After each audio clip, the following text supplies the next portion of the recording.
बिस्मिल्लाहिर्रहमानिर्रहीम। अस्सलाम वालेकुम स्टूडेंट्स, केमिस्ट्री ऑर्डर के साथ में हूं बली जमशेद और आज हम क्लास 10th का लेक्चर नंबर 11 पढ़ेंगे। इससे प्रीवियस जो लेक्चर था उसमें हमने केसी के बारे में पढ़ा, केसी क्या होता है, इसके यूनिट्स कैसे निकालते हैं, तो वो चंद एक बातें जो हैं वो हमने सारी पढ़ी। आज ये मुख्तसर सा एक वीडियो है, इसके अंदर हम एक ये चीज़ें देखेंगे। आपकी केसी और उसके यूनिट्स के टॉपिक के अंदर एक लाइन लिखी हुई थी जो अक्सर जो है ना बस कह के जो है छोड़ देते हैं, लेकिन हम इसको समझेंगे। हमारा मकसद कंसेप्ट के साथ है, आखिर वो क्यों कहा है, इसका मतलब क्या है। उसमें ये है कि केसी डिपेंड्स ओनली ऑन टेम्परेचर, मतलब जो इक्विलिब्रियम कांस्टेंट है केसी, वो उसकी जो वैल्यू है वो सिर्फ़ और सिर्फ टेम्परेचर के ऊपर डिपेंड करती है, बाकी किसी चीज़ के ऊपर डिपेंड नहीं करती। एक चीज़ को समझना है हमने, और उसके साथ साथ हमारे पास ये है कि जो केसी की वैल्यू है वो इनिशियल कंसंट्रेशन, जो इब्तदाई शुरू में आप रिएक्टेंट की मिकदार या कंसंट्रेशन लेते हो, उसके ऊपर केसी बिल्कुल डिपेंड नहीं करता। तो ये 2-3 जो है पॉइंट्स हैं, इसको हम डिस्कस करेंगे। इससे पहले मैं जल्दी से आपको रिकॉल ये करवा देता हूँ कि हमने फाइनली ये पढ़ लिया था कि केसी हमारे पास क्या होता है, इक्विलिब्रियम कांस्टेंट होता है। क्योंकि ये जो अभी मैं समझाने वाला हूँ वो बहुत ज़रूरी है, जस्ट 1 मिनट रिकॉल है इसकी और हम इसको फ़ौरी से समझ लेते हैं। तो हमारे पास स्टूडेंट्स क्या होता है, केसी का सिंपल अगर मैं समराइज़ जो मैंने किया था वो मैं बता दूं, क्योंकि रिकॉल करना बहुत ज़रूरी है ताकि आपको क्लियर हो जाए कि हम ये क्यों पढ़ रहे हैं। क्योंकि इस चैप्टर में केसी बहुत ही जो है हमारे लिए क्या है, इम्पॉर्टेंट है। इससे हमें इक्विलिब्रियम को समझने में वो इम्पॉर्टेंट कंसेप्ट्स मिलते हैं जिससे हम काफ़ी इंडस्ट्री में, संतों में यूरिया खाद जैसे हम तैयार करते हैं, काफ़ी सारी ऐसी चीज़ें हैं जो इंडस्ट्री में हम तैयार करा रहे हैं, रिएक्शन हो रहे हैं, उसमें केसी बहुत बड़ी अहम क्या है किरदार अदा करता है। इंशाल्लाह नेक्स्ट हमारा जो 12 लेक्चर है उसमें हम इक्विलिब्रियम कांस्टेंट की इंपॉर्टेंस को पढ़ेंगे। तो केसी हमारे पास स्टूडेंट्स क्या है, मैंने एक तो सिंपल आपको बताया था कि न्यूमरेटर के अंदर जो मतलब ये कन्वेंशनल मेथड है, ठीक है, आयोपिक के मुताबिक हमें से एक रूल समझ लें कि उसके मुताबिक चलना है। ये प्रोडक्ट की कंसंट्रेशन होता है और कौन सा होता है, रिएक्टेंट्स की कंसंट्रेशन होता है। तो प्रोडक्ट की कंसंट्रेशन और रिएक्टेंट की कंसंट्रेशन एक रेशो है, और ये केसी की वैल्यू का मतलब भी यही है। याद रखिए, सिंपल बता रहा हूँ, केसी जब भी आए ना समझ लेना कि आप जो भी बात कर रहे हो ना, आसान सी बात है, वो तब कर रहे हो जब क्या है, इक्विलिब्रियम है, एट इक्विलिब्रियम की बात कर रहे हैं। ये कभी हो ही नहीं सकता कि रिएक्टेंट और प्रोडक्ट की कंसंट्रेशन इक्विलिब्रियम के अलावा भी हो सकती है, उससे पीछे भी हो सकती है, आगे भी हो सकती है, नहीं। बल्कि जब भी केसी का नाम है तो समझ लें जो कुछ भी आप पढ़ रहे हो, जो चीज़ भी वह है, प्रोडक्ट की कंसंट्रेशन, रिएक्टेंट की कंसंट्रेशन, वो सिर्फ़ और सिर्फ किसके ऊपर होनी चाहिए, इक्विलिब्रियम के ऊपर होनी चाहिए। तो सिंपल आप देखो तो ये एक रेशियो है प्रोडक्ट और रिएक्टेंट की कंसंट्रेशन के दरमियान। आपकी बुक में एक लंबी सारी जो है एक इक्वेशन दी गई है, देखिए समझना ज़रूरी था, बाकी मैं आपको उसका भी बता देता हूँ कि वहाँ पर कैसे लिखा हुआ है। वहाँ पर इस केसी को मैं इक्वल साइन डालकर वो लिख देता हूँ। यहाँ पर लिखा हुआ है कि हमारे पास क्या है, product of concentration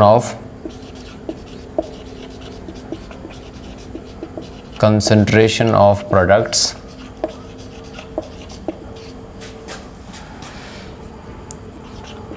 raised to the power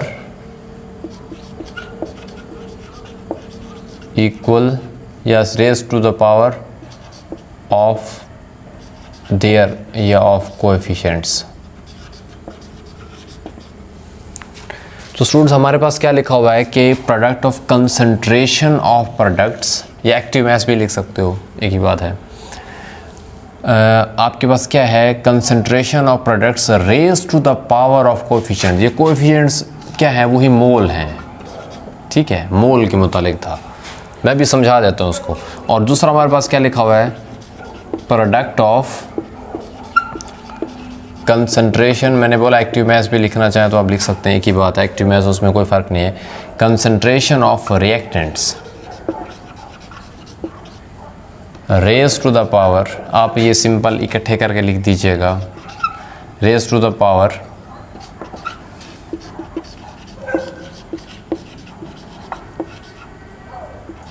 of their coefficients.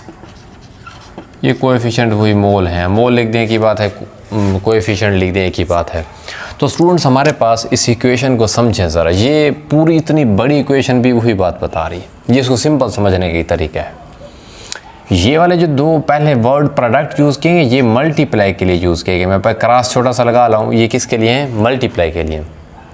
ये मैंने आपको एग्जांपल दी भी थी कि केसी जैसे होते हैं ना, मान लीजिए आपके पास एक रिएक्टेंट है, ठीक है, N2 फॉर एग्जांपल ले लेते हैं, हम अमोनिया ले लेते चले, NH3 है, इसका फ़र्ज़ कर लेते हैं हमारे पास स्टूडेंट्स क्या है कि केसी हमारे पास किसके बराबर है, जैसे रिएक्शन पढ़ा था कि सी की कंसंट्रेशन और कौन सा है, मान लीजिए डी की कंसंट्रेशन और ए की कंसंट्रेशन है और कौन सा है, बी की कंसंट्रेशन है। इनके मोल में ऊपर लिख देता हूँ, मान लीजिए ये 2 हैं, ये 3 हैं, ये 4 है, ये 5 हैं, तो इनके मोल क्या हैं, इनके प्रोडक्ट हैं। ये जो दरमियान में अब इसका जो भी जवाब है, मान लीजिए इस सी को हल करने, इसकी वैल्यू पुट करके जो भी जवाब निकला वो था 4, इस डी की वैल्यू पुट करके इसका स्केयर लेके फॉर एग्जांपल जवाब ले लें, उसका निकला 2। अच्छा, ए की वैल्यू पुट करके उसका ये ऊपर वाला जो 4 है, ठीक है, मोल, उसका मल्टीप्लाई 4 टाइम करके उसका फॉर एग्जांपल जवाब निकला 5, या मान लीजिए 2 निकला, ठीक है। और इस तरह से बी का भी मान लीजिए जवाब कितना निकला, 2 निकला। तो देखिए ज़रा समझिए ये क्या कहना क्या चाह रहे हैं, ये मतलब ऊपर वाले प्रोडक्ट हो गए, प्रोडक्ट की कंसंट्रेशन निकल आई, नीचे वाले रिएक्टेंट की कंसंट्रेशन लेकिन अलग अलग रिएक्टेंट की, ये अलग अलग प्रोडक्ट की कंसंट्रेशन है, 2 प्रोडक्ट की कंसंट्रेशन अलग, 2 रिएक्टेंट की भी क्या है, अलग दी गई है। अब असल में अब इसका मल्टीप्लाई करें तो 8 आएगा फॉर एग्जांपल, और इसका कितना आएगा, 4 आएगा, और ओवरऑल जवाब इसका कितना आएगा, 2 आपके पास आएगा। तो ये केसी की वैल्यू फाइनली कितनी निकली, 2। अब ये जो केसी की वैल्यू निकली है ना 2, ये इस सी के ऊपर भी डिपेंड करेगी, इस डी के ऊपर भी करेगी, ऊपर वाले मोल के ऊपर भी करेगी। क्यों? क्योंकि इनकी वैल्यू पुट करके इनका स्केयर लिया तो तब जाके इनका क्या निकला, फाइनली रिज़ल्ट निकला है। तो देखिए ये प्रोडक्ट का ये मतलब है, ये प्रोडक्ट ऐसे समझ लें, यहाँ की बात समझा रहा है कि इन दोनों के दरमियान क्या है, मल्टीप्लाई हो रहा है, इसको बोलते हैं प्रोडक्ट। क्योंकि केसी के ऊपर वाले जो न्यूमरेटर है यहाँ प्रोडक्ट लिखे होते हैं, ये सीओडी प्रोडक्ट है, उनकी वैल्यू पुट की हुई है। तो सिंपल क्या है, इन प्रोडक्ट की मतलब मल्टीप्लाई को कह रहे हैं, product of concentration of product, ये भी प्रोडक्ट था सी, ये भी प्रोडक्ट डी कौन सा था, ये डी की वैल्यू है, ये सी की वैल्यू है। तो product of concentration of products 2 बटे को जब भी बोलते हैं 2 बोल देते हैं, 2 टू द फिर इनका multiply two the product of concentration of, ये कौन नीचे वाले कौन से, ए और बी कौन से हैं, रिएक्टेंट हैं। तो ये reactants raise to the power equal to their coefficient. तो ये जो जितना जवाब आया था एक्चुअली ये इनके, ये रेज टू द पावर, ये इनके मोल हमने क्या लिखे थे ऊपर, ये मोल को भी वो साथ बता रहे हैं कि ये जो प्रोडक्ट है असल में उसमें इनके वैल्यू सिर्फ इनके नहीं है, बल्कि उनके जो ऊपर वाले मोल या कोएफिशिएंट्स थे उनका भी इसमें हिस्सा है, उनको भी साथ उनके हम जो पावर्स हैं उनको हल करने के बाद वाला प्रोडक्ट आपको बता रहे हैं।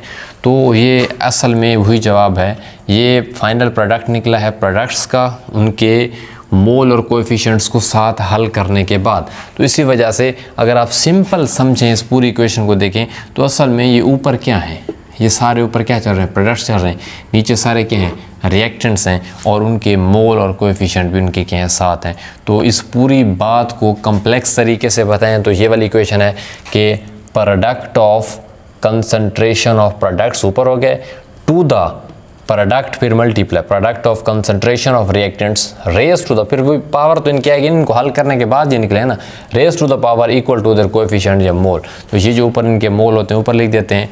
तो ये हमारे पास क्या था स्टूडेंट्स, केसी की वैल्यू के मुतालिक था। अगर बुक में आपकी ऐसे डेफिनेशन की गई है, मैं वही बात सिंपल कहूँ तो सिंपल क्या कहूँगा, ओवरऑल प्रोडक्ट की कंसंट्रेशन निकली है और कौन सी है, रिएक्टेंट की कंसंट्रेशन निकली है, इस चीज़ को हम क्या बोलते हैं, Kc बोल देते हैं।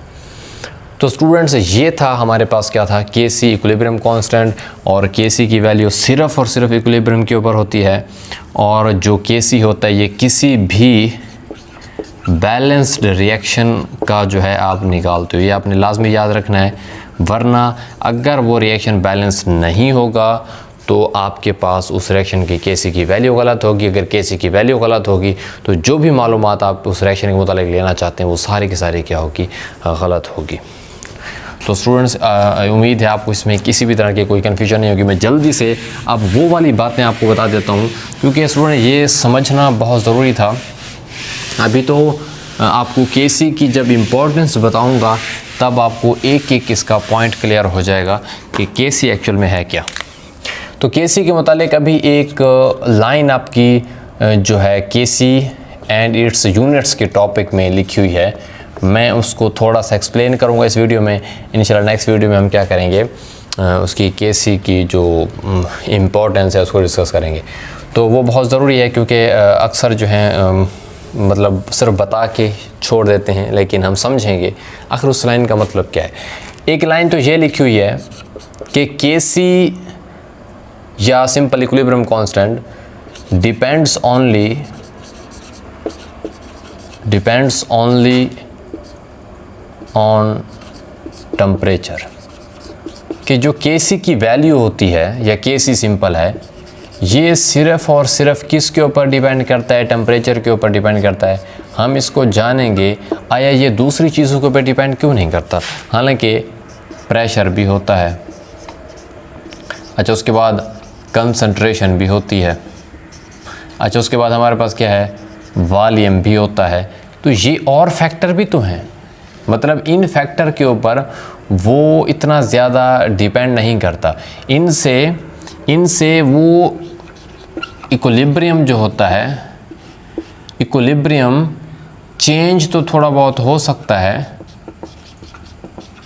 क्योंकि जो Kc होता है ना, Kc ये बताता है कि इक्विलिब्रियम, क्योंकि ये जो Kc की वैल्यू वही होती इक्विलिब्रियम के ऊपर है, तो ये वाले फैक्टर Kc जो इक्विलिब्रियम कांस्टेंट की वैल्यू है उसे चेंज नहीं कर सकते। इक्विलिब्रियम की जिसको हम ना चेंज कर देते हैं, उसकी पोजीशन को थोड़ी चेंज कर देते हैं, वो मैं बताता हूँ कैसे करते हैं, लेकिन मेनली डिपेंड Kc की वैल्यू किसके ऊपर करती है, टेम्परेचर के ऊपर डिपेंड करती है।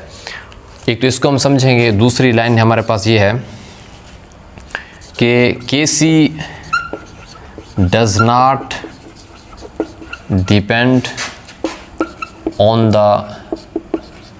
इनिशियल कंसंट्रेशन ऑफ रिएक्टेंट्स, कि ये जो Kc की वैल्यू है, ये जो Kc की हमारे पास वैल्यू है, ये रिएक्टेंट की इनिशियल जो शुरू में आप लेते हो, मतलब जो बीकर में आप लेते हो, ये उसके ऊपर बिल्कुल डिपेंड नहीं करता। मतलब Kc जो है, आप रिएक्टेंट थोड़े लो ज़्यादा लो, उनके ऊपर Kc डिपेंड नहीं करता। इन दो बातों को समझेंगे बग़ैर वक्त के ज़िया के। हम जल्दी से शुरू करते हैं। पहले तो हम इस पॉइंट को समझते हैं।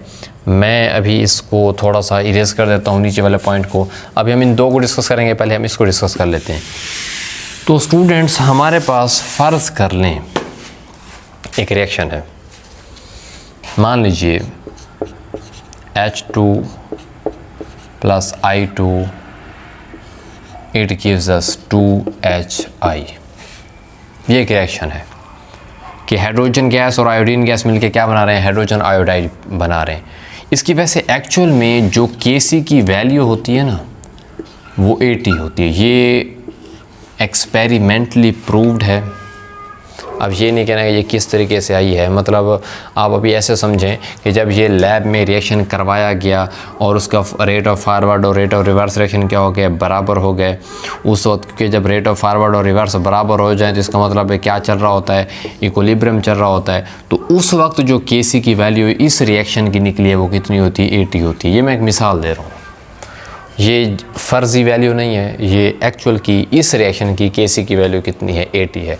जो ही Kc की वैल्यू 80 पे होगी इसका मतलब है वो रिएक्शन किसके ऊपर होगा, इक्विलिब्रियम के होगा।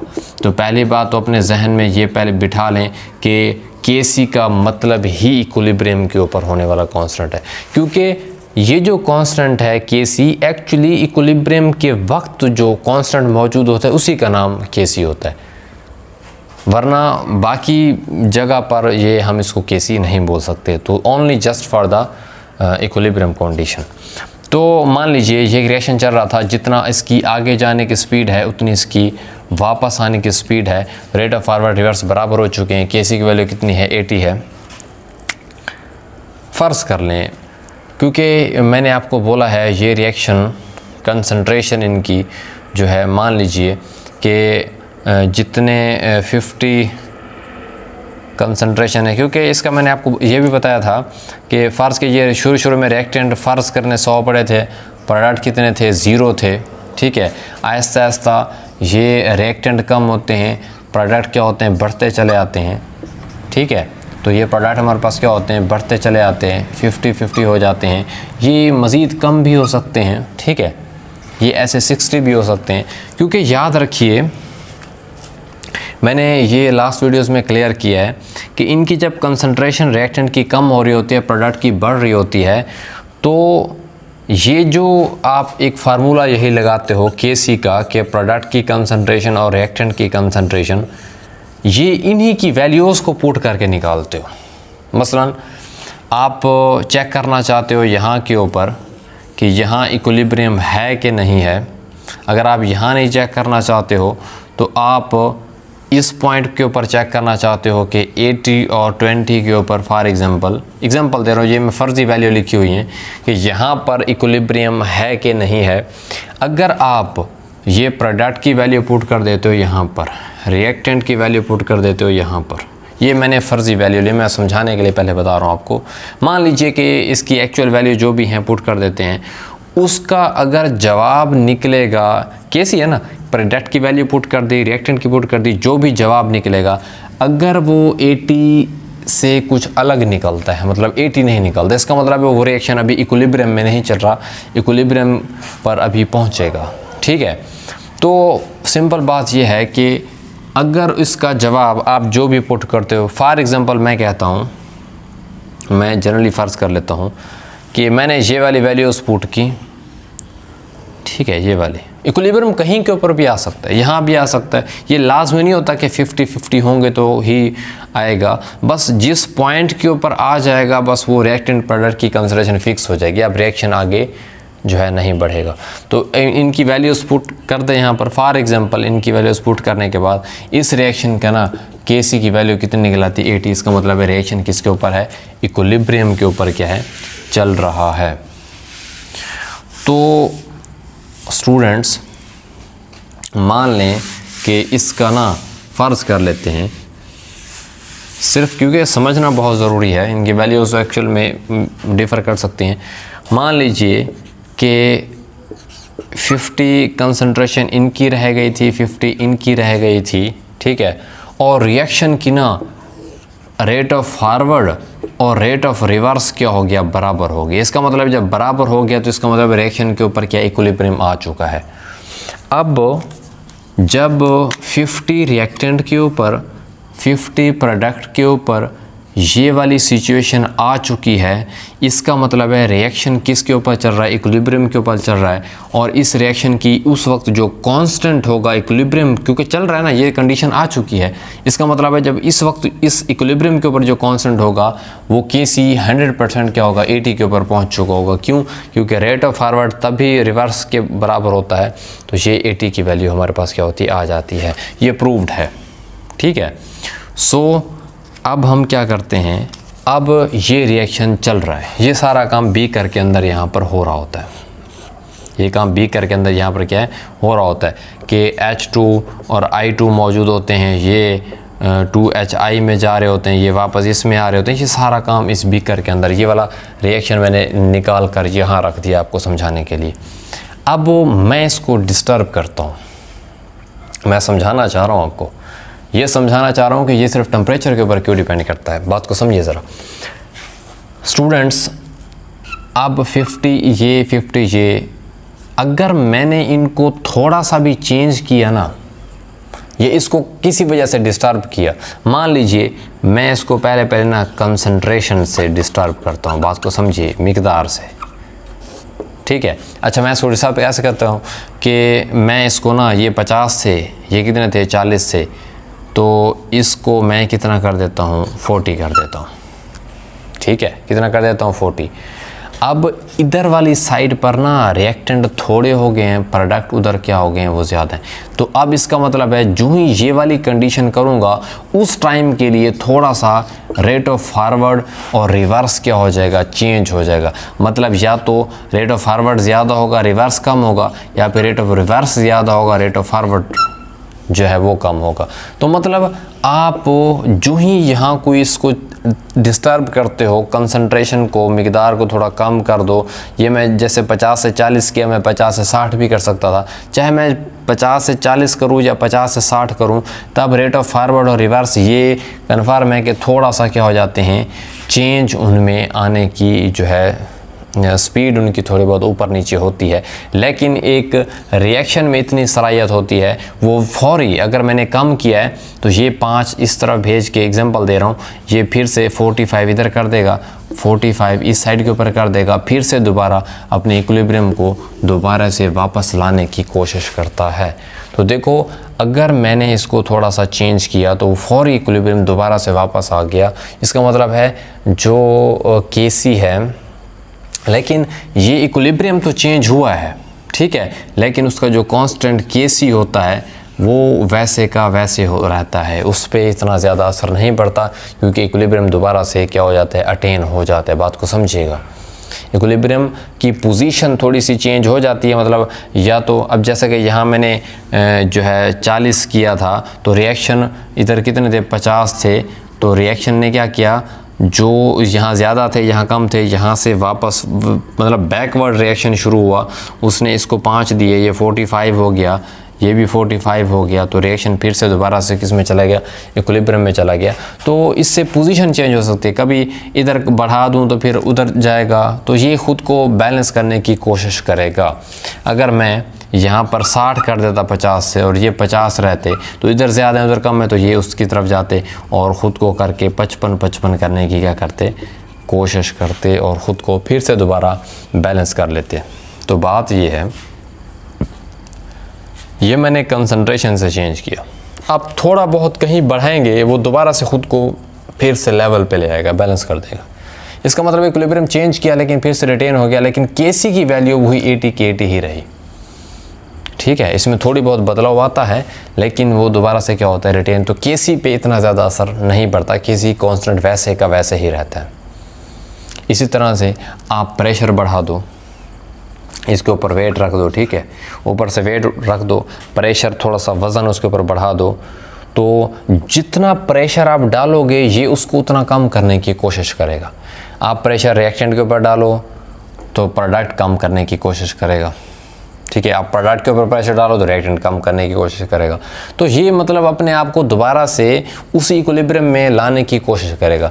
आप वॉल्यूम, आप इनका वॉल्यूम बढ़ा दो, ठीक है, इनका बढ़ा दो तो ये कम करने की कोशिश करेंगे, रिएक्शन फिर से अपने आप को पहले वाली हालत में लाने की कोशिश करेगा जैसे मैं पहले हूँ। तो इनका बढ़ा दो वॉल्यूम या इनका बढ़ा दो, एक का बढ़ाओगे दूसरा कम करेगा, दूसरे का कम करोगे अगला जो है पहला बढ़ा देगा। तो इन दोनों का मकसद ये होता है, जो ही आप चेंज करते हो तो कुछ इस तरह की चेंज आने के चांसेस बनने लगते हैं, फिर से वो अपने आप को सेट करके दोबारा किस में ले जाते हैं, इक्विलिब्रियम में। तो केसी की वैल्यू पे कोई असर नहीं पड़ता, केसी वैसे का वैसे ही रहता है। लेकिन टेम्परेचर एक ऐसा फैक्टर है, अगर आपने बात को समझिएगा, केसी एक ऐसा फैक्टर है, अगर ये वाला रिएक्शन मान लीजिए कि ये 25 डिग्री के ऊपर होता है, ये 25 के अलावा नहीं होता, बात को समझिएगा, और मैं उसका टेम्परेचर कर देता हूँ 0 डिग्री जहाँ पे आइस जमती है, बात को समझिएगा स्टूडेंट्स, 0 डिग्री कर देता हूँ, तो ये रिएक्शन नहीं होगा, केसी ऑटोमेटिकली चेंज। मैं 25 पे ये रिएक्शन चल रहा था, मैंने अचानक से ये रिएक्शन कहाँ पर ले आया, 0 पे ले आया, ठंडा कर दिया। रूम टेम्परेचर मान लीजिए वहाँ से मैं कहाँ पर ले आया 0 डिग्री के ऊपर, जो ही मैं इतना ज़्यादा टेम्परेचर कम करूँगा ना तो इनका रिएक्शन रुक जाएगा, ना रिएक्टेंट आपस में मिल सकेंगे, ना आयोडीन और ये टूट कर दोबारा ये बनाएंगे, ना ये फारवर्ड में जा सकेंगे ना रिवर्स में आ सकेंगे। क्यों? क्योंकि टेम्परेचर बहुत ज़्यादा लो कर दिया है। आप इसको मज़ीद चाहे -10 पर ले जाएं, टेम्परेचर जितना कम करते जाएंगे तो केसी इसके ऊपर डिपेंड करता है, इक्विलिब्रियम कायम ही नहीं हो पाता। ठीक है, तो अगर टेम्परेचर आप उसके लेवल के मुताबिक रखेंगे तो वो केसी उसका इक्विलिब्रियम चलेगा। ठीक है, कम ज़्यादा हो सकता है, ठीक है, कि वो जल्दी अटेन हो जाए, लेट हो जाए, लेकिन ज़रूरत से ज़्यादा टेम्परेचर अगर आप लो कर देंगे ना, या ज़रूरत से ज़्यादा -100 कर दें, ठीक है, तो भी इक्विलिब्रियम डिस्टर्ब हो सकते हैं। सॉरी, +100 कर दें या आप 2000 डिग्री सेंटीग्रेड कर दें फॉर एग्ज़ाम्पल, तो इक्विलिब्रियम के लिए जो ख़ुद को बरकरार रखना है वो मुश्किल हो जाता है। क्यों? क्योंकि ये बहुत ज़्यादा लो टेम्परेचर, ये बहुत ज़्यादा हाई टेम्परेचर है, जिसकी वजह से केसी की वैल्यू वो वाली नहीं रहती, वो चेंज हो जाती है। क्योंकि जब इक्विलिब्रियम ही नहीं रहेगा तो केसी की वैल्यू ऑटोमेटिकली क्या हो जाएगी? चेंज हो जाएगी। तो प्रेशर, कंसंट्रेशन और वॉल्यूम से चेंज आता तो है, मगर वो उसको दुरुस्त किया जा सकता है, उसको दोबारा से फौरी तौर पर सेट किया जा सकता है। लेकिन अगर इतना ज़्यादा टेम्परेचर का चेंज आ जाए, बढ़ा दें बहुत ज़्यादा या बहुत ज़्यादा कम कर दें, तो इसका मतलब ये हुआ कि केसी डिपेंड करता है टेम्परेचर के ऊपर। डिपेंड करता है किसके ऊपर? टेम्परेचर के ऊपर। अगर टेम्परेचर बहुत ज़्यादा लो करोगे, ये आपस में न मिल सकेंगे, कोई सॉलिड बन जाएगा, ना रिएक्शन होगा, ना आगे जाएगा, ना वो वाले टूट के दोबारा ये बना सकेंगे, तो ना फॉरवर्ड जाएगा ना रिवर्स आएगा, ना रेट ऑफ फॉरवर्ड इक्वल होगा ना रेट ऑफ रिवर्स इक्वल होगा, और ना ही केसी इक्विलिब्रियम होगा तो केसी की वैल्यू जो है वो चेंज होगी। तो इसी वजह से 25 पे अगर ये रिएक्शन चल रहा है, मैं बहुत ज़्यादा कम कर दूं तो इक्विलिब्रियम सारा डिस्टर्ब, क्या तबाह हो जाएगा, डिस्ट्रॉय हो जाएगा। तो इसी वजह से केसी बग़ैर टेम्परेचर के अपने आप को अटेन नहीं कर सकता। तो इस वजह से हर रिएक्शन के लिए एक ख़ास टेम्परेचर होता है जिसके ऊपर वो अच्छे तरीके से काम करते हैं। अगर आप बहुत ज़्यादा ऊपर नीचे करोगे तो केसी की वैल्यू टेम्परेचर के साथ क्या होती है? बदलती चली जाती है। केसी की जो वैल्यू है या इक्विलिब्रियम में, वो हर टेम्परेचर पर एक रिएक्शन तेज़ी से नहीं कर सकता। इसी वजह से ये जो केसी है ये इन पे भी डिपेंड करता है, मैं मानता हूँ थोड़ा बहुत डिपेंड करता है, मगर इनडायरेक्ट तरीके से डिपेंड करता है, इतना डायरेक्टली डिपेंड नहीं करता। ये चेंज करता है मगर केसी दोबारा से अपने आप को रिटेन, केसी की वैल्यू वही रहती है। थोड़ी बहुत पोजीशन, कभी रिएक्शन आगे चला जाता है, कभी पीछे चला जाता है, इनका इन पर डायरेक्ट असर नहीं है, लेकिन केसी के ऊपर टेम्परेचर का डायरेक्ट असर है। अगर आप टेम्परेचर ऊपर नीचे करेंगे तो केसी उसका ऐसे समझ लें मोहताज है, वैसे वैसे चलता जाएगा और केसी अपने आप को क्या कर लेगा? चेंज कर लेगा। तो केसी टेम्परेचर के ऊपर डायरेक्टली डिपेंड करता है, या सिंपल कह दें only KC depends on temperature. तो ये पहली बात थी। आई होप आपको इसमें समझ आ चुकी होगी कि इसमें जो प्रेशर, कंसंट्रेशन और वॉल्यूम का जिक्र क्यों नहीं है। वो सिंपल चेंज लाते हैं मगर डिपेंड वो किसके ऊपर करता है? टेम्परेचर के ऊपर करता है। तो स्टूडेंट्स, अब हम जल्दी से इसका दूसरा पॉइंट देख लेते हैं कि केसी ओनली डिपेंड्स ऑन कि केसी does not depend on the initial, बहुत ही आसान सी बात है ये, इनिशियल कंसंट्रेशन ऑफ रिएक्टेंट्स। चलें, आज आपके कंसेप्ट्स क्लियर हो जाएंगे तो आपको इन फ्यूचर कोई प्रॉब्लम नहीं होगी इसको समझने में। देखिए, अभी वही बात लिख देते हैं आपके सामने, H2 plus I2 it gives us 2HI। इस रिएक्शन की केसी की मतलब इक्विलिब्रियम जब होता है उस वक्त जो कांस्टेंट की वैल्यू होती है 80 होती है। अगर 80 निकले तो समझ जाना वो रिएक्शन इक्विलिब्रियम के अंदर मौजूद है। अगर उससे कम निकले तो इक्विलिब्रियम नहीं होगा, उससे ज़्यादा निकले तो भी इक्विलिब्रियम नहीं होगा। वो हम पढ़ेंगे इंशाल्लाह, इंपॉर्टेंस ऑफ उसमें तो सारा क्लियर हो जाएगा। समझिए इस बात को। मैं फ़र्ज़ कर लेता हूँ, इनको अगर 10 ग्राम लेता हूँ, 5 ग्राम इसके 5 ग्राम, ये जनरल एग्जांपल दे रहा हूँ, और इनके मोल ले लें। एक्चुअली तो मोल में ज़ाहिर करते हैं, मगर मैं जानबूझकर यूनिट ग्राम में इस वजह से बोलता हूँ ताकि आपको समझाने में थोड़ी सी आसानी हो, वरना इनको हम मोल में ही बोलते हैं जनरली। मैंने बोला था केमिस्ट्री में हम जो लेन देन करते हैं, चीज़ों को बताते हैं, hydrogen 1 mole, iodine 1 mole. I know, but मैं जानबूझकर समझाने के लिए फ़र्ज़ी ये कह रहा हूँ कि ये 10 ग्राम मान लीजिए इसके हैं, और ये शुरू में क्या थे, ज़ीरो थे। क्या थे? ज़ीरो थे। एक ऐसा टाइम आएगा, फ़र्ज़ करें कि रेट ऑफ फारवर्ड और रेट ऑफ शुरू में ये तो फारवर्ड में जाएगा ना, ये तो था ही नहीं। इस एक बीकर के अंदर बात को समझें, एक बीकर के अंदर सबसे पहले क्या आप क्या लेते हो, हाइड्रोजन और आयोडीन लेते हो। ये आपस में रिएक्ट करेंगे तो ही आपके पास इस बीकर के अंदर हाइड्रोजन और आयोडीन बनेंगे ना, हाइड्रोजन आयोडाइड बनेगा। तो पहले ये मिलेंगे फिर वो बनेगा। इस वजह से शुरू में ये होते हैं, ये ज़ीरो होते हैं, बिल्कुल बने ही नहीं है। जब ये रिएक्ट करेंगे तो ये ऐसा ऐसा बनना शुरू हो जाएगा। जब ये बनना शुरू हो जाएगा तो ये फिर दोबारा से ख़ुद को तोड़ कर इसमें लाने की रिवर्स में क्या करेगा, कोशिश करेगा। तो स्टूडेंट्स, होता क्या है, आप ये थोड़े लो रिएक्टेंट, समझिएगा, इसी को तो समझना हमने। इनिशियल कंसंट्रेशन ऑफ रिएक्टेंट्स, हम इसकी बात कर रहे हैं। आप रिएक्टेंट थोड़े लो, 10 ग्राम लो, तो भी इन्होंने आपस में मिलकर हाइड्रोजन आयोडाइड बनाना है, फिर वो टूट के दोबारा से ये बनाएगा। आप अगर इन्हीं को 100 ग्राम लेते, H2 और I2 को क्या लेते, 100 ग्राम लेते, तो तब भी उन्होंने यही काम करना था। इन्होंने मिलना था, ये बनाना था, फिर थोड़ी देर के बाद वो वापस ये आना था। इनका भी वैसे रेट ऑफ फारवर्ड और रेट ऑफ रिवर्स एक टाइम आएगा इक्वल हो जाएगा। इनका भी वैसे रेट ऑफ फारवर्ड और रेट ऑफ रिवर्स एक ऐसा टाइम आएगा इक्वल हो जाएगा। तो ये डिपेंड नहीं करता कि आप H2 और I2 थोड़े ले रहे हो, मतलब रिएक्टेंट थोड़े ले रहे हो या ज़्यादा ले रहे हो, जितना ले रहे हो ये डिपेंड नहीं करता, क्योंकि रेट ऑफ फारवर्ड और रिवर्स जब बराबर होंगे तो उसी वक्त ही Kc की वैल्यू होगी ना। यहाँ पर भी वही Kc की वैल्यू होगी। तो इस रिएक्शन के लिए भी Kc की वैल्यू 80 है। चाहे आपने 10 ग्राम लिए हैं वो इक्विलिब्रियम अटेन कर लेगा, चाहे आपने 100 ग्राम लिए हैं उसके लिए भी Kc की वैल्यू 80 है। इक्विलिब्रियम जितना इसको अटेन करने में टाइम लगेगा उतना इसी को लगेगा।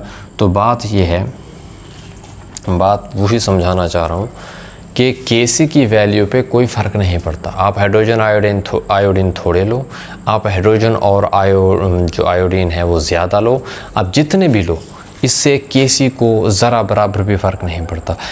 इसके लिए भी Kc की वैल्यू 80 ही है, मतलब जितनी टाइम में ये इक्विलिब्रियम में जाएगा उतनी टाइम में ये जाएगा। ऐसा नहीं है कि इसे टाइम ज़्यादा लगेगा उसे कम लगेगा। सिर्फ क्या है, यहाँ कंसंट्रेशन ज़्यादा है या कंसंट्रेशन क्या है, कम है। तो शुरू में आपकी मर्ज़ी है। इसकी मिसाल सिंपल मैं आपको ऐसे दूं, अगर आपको सादा लफ्ज़ में बताऊं, 2 बीकर ले लो, ठीक है। यहाँ हाइड्रोजन और आयोडीन, वही मैं मिसाल देता हूँ, एक बीकर के अंदर अपना 10 ग्राम ले लो, दूसरा एक अलग से बीकर ले लो। यहाँ पर आप हाइड्रोजन और आयोडीन जो हैं शुरू में 100 ग्राम ले लो, ठीक है। तो आप 10 ग्राम लो तब भी ये रिएक्शन हो जाएगा, आप 100 ग्राम लो तब भी ये रिएक्शन हो जाएगा, ठीक है। इसकी Kc की वैल्यू भी वही 80 होगी, इसकी भी Kc की वैल्यू क्या होगी, 80 होगी। अगर Kc की वैल्यू सेम है जिसका मतलब है रेट ऑफ फॉरवर्ड और रिवर्स इसका भी सेम पॉइंट वैल्यू में देगा, इसका भी सेम है। फ़र्क ये है कि इनके प्रोडक्ट ज़्यादा बनेंगे, इनके प्रोडक्ट भी क्या है, तो मतलब मिकदार में फ़र्क होगा, बाकी Kc पे कोई फ़र्क नहीं पड़ रहा। इक्विलिब्रियम जैसे इसका बनेगा वैसे इसका बनेगा। तो ये वही है कि Kc डिपेंड नहीं करता भाईजान, आप थोड़े लो आप ज़्यादा लो। इक्विलिब्रियम की 80 की वैल्यू Kc की 80 ही रहनी है, यहाँ भी क्या रहनी है, 80 ही रहनी है। आई होप आपको इस बात की बहुत अच्छे से समझ आ चुकी होगी। आपको आज ये भी पता चला कि Kc का रिकॉल करने के बाद आपने ये सीख लिया कि Kc जो होता है वो बाकी किसी चीज़ से भी डिपेंड नहीं करता, सिर्फ़ और सिर्फ टेम्परेचर से डायरेक्टली इफ़ेक्ट होता है। जो टेम्परेचर आप इंशाल्लाह हायर क्लासेस में जो है फर्स्ट ईयर में आप आएंगे तो आपको इंशाल्लाह क्लियर बताऊंगा। फिर टेम्परेचर के भी आगे होते हैं रिएक्शन कि टेम्परेचर से किस किस तरीके से जो है बढ़ता है और उसमें कौन कौन से एक्सोथर्मिक होता है, एंडोथर्मिक होता है रिएक्शन। ये अभी आपका यहाँ लेवल नहीं है, वो यहाँ डिस्कस नहीं कर सकता मैं।